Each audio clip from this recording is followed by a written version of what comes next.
Ladies and gentlemen, the winner of the Lloyd Awesome Public Intellectual of the Year Award is Mr. Ramachandra Guha.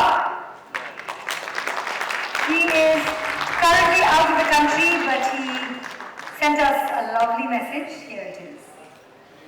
I'm delighted and also humbled to be chosen Public Intellectual of the Year in the first OSM Awards. And as an intellectual, I should first maybe perhaps explain what I think is the role of a public intellectual. Historians, unlike physicists, write in everyday language. We don't use complex equations or models or jargon. And I believe it's an obligation of historians and sociologists to communicate to a wider public. But there's also a danger. The danger is that you become too much of a public and too little of an intellectual. So I think that's the balance that has been maintained.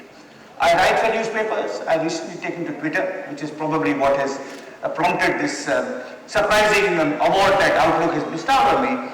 And I think it's important for someone like me to be restraining. I hope, while I'm pleased and humbled to get this award, I hope I don't abdicate my primary role, which is that of deep scholarship and research, and become too much of a public intellectual. Lastly, I'd like to say that I'm delighted at getting this award, particularly because of the fact that it evokes memories of Outlook's remarkable founding editor, Vinod Mehta, who I've known for many years. I used to write for Outlook when he was editor. And I think one of Vinod's most appealing characteristics was the ability to laugh at himself.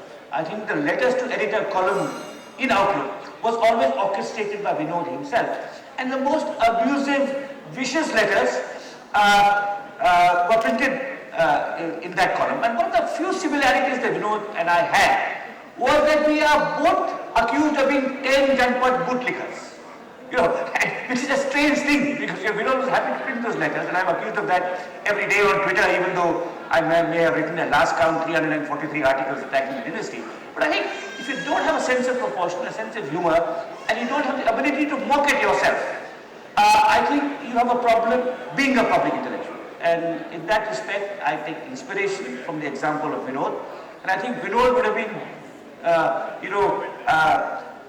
pleased by the recognition, not of me, but of other people in this category. I think Vinod was someone who was not an intellectual snob, who believed in reaching out to as wide an audience as possible. And he had that wonderful, sparkling sense of humor, which I hope everyone who's connected with Outlook in any way today also retains in some way or the other.